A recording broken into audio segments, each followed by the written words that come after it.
देखिए, मैं हमेशा कहती हूं सनातन धर्म आपको आंख पर पट्टी बांधना नहीं सिखाता, अंधविश्वास नहीं सिखाता। सनातन धर्म जिज्ञासा सिखाता है, प्रश्न करना सिखाता है, सच ढूंढना सिखाता है। आपके अधिकतर शास्त्र प्रश्नों से शुरू हो रहे हैं। प्रश्न क्या है? जिज्ञासा है। आंख बंद करके विश्वास नहीं कर रहे, प्रश्न कर रहे हैं। और इसका सबसे सुंदर उदाहरण है, यहां कितने हैं जिन्होंने गीता जी पढ़ी है? हाथ उठाना।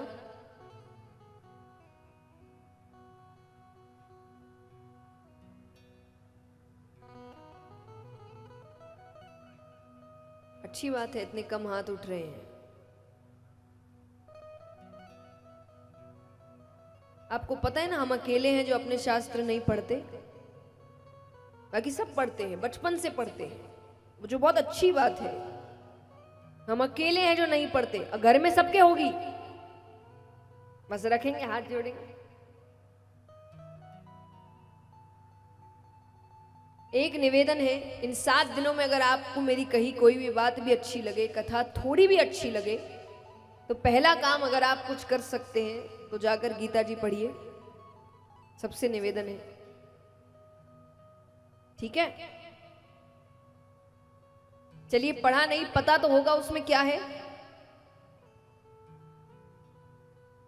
क्या है? सर हिलाओ खाली, बताइए गीता जी में क्या है? भगवान और अर्जुन के बीच बातें हो रही हैं। अर्जुन क्या कर रहे हैं?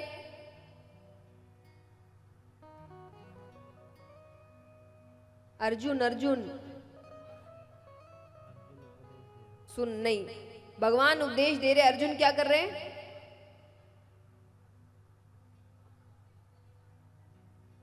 और सोचो, दिमाग लगाओ। अर्जुन क्या कर रहे हैं? नहीं, और नहीं, प्रश्न कर रहे हैं। सिर्फ भगवान की बात होती और अर्जुन चुपचाप सुन रहे होते तो कुछ ही पन्नों में गीता जी खत्म हो गई होती। अर्जुन प्रश्न कर रहे हैं। अब देखिए सुंदरता, देखिए, हम दूसरों से बात करते हैं कि इससे प्रश्न करना चाहिए कि नहीं, उससे अर्जुन के सामने कौन खड़े हैं? भगवान। पता है उनको कि मेरे सामने भगवान खड़े हैं, उनसे तो प्रश्न करना बनता ही नहीं है। वो तो जो बोले कर देना चाहिए, पर अर्जुन उनसे भी प्रश्न कर रहे हैं कि ये क्यों, ऐसा है तो ऐसा क्यों, ये कह रहे हो तो वो कैसे। और भगवान मुस्कुरा के सब चीज का उत्तर दे रहे। भगवान उनसे एक बार भी ये नहीं कह रहे कि मुझसे प्रश्न कर रहा है, जबान लड़ा रहा है। भगवान ये सब नहीं कर रहे, भगवान उत्तर दे रहे हैं, क्योंकि आपका धर्म आपको आंख पर पट्टी बांधना नहीं सिखाता कि जो बोल रहे हैं वो चुपचाप प्रश्न करो, अपनी जिज्ञासा सामने रखो। उसी को कहते चिंतन, कि जो बताया जा रहा है उसको आंख पर पट्टी बांध के विश्वास नहीं करना है, चिंतन करना है। क्या बताया गया, क्यों बताया गया, क्या सही है, क्या गलत है, क्या मेरे जिंदगी पर उपयोगी है, इसको तो चिंतन। इसीलिए तो दिमाग दिया है भगवान ने। भगवान कहते हैं मैंने सबको दिमाग दिया कि तुम इसका इस्तेमाल करो। और जो पहले होता है हमेशा अगर वही होता तो भगवान इतने अवतार थोड़ी लेते। भगवान ने अलग अलग अवतार लिए, क्यों? क्योंकि हर समय कुछ ना कुछ नया होना चाहिए।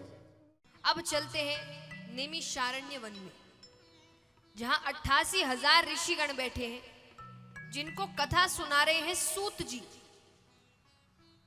और इन 88,000 ऋषिगणों में जो सबसे बड़े ऋषि हैं उनका नाम है शौनक ऋषि। इसीलिए सभी को शौनकादि ऋषियों के नाम से संबोधित करेंगे। तो शौनकादि ऋषि यहां पर सूत जी से पूछ रहे हैं कि प्रभु,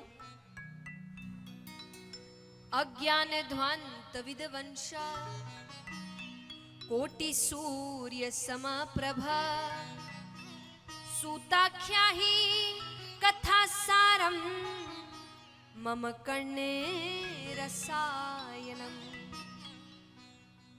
कह रहे हैं कि हम अज्ञानी हैं, पर आप में एक नहीं, दो नहीं, करोड़ों सूर्यों के समान ज्ञान रूपी प्रकाश है।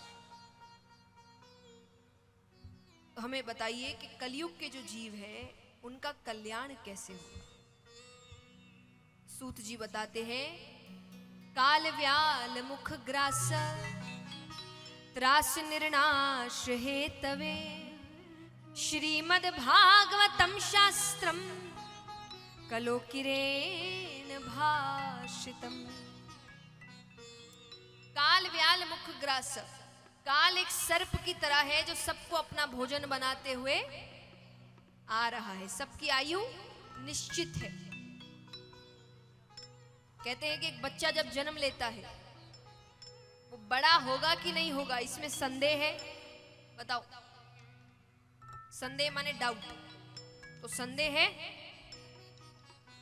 ध्यान से सुनिए प्रश्न।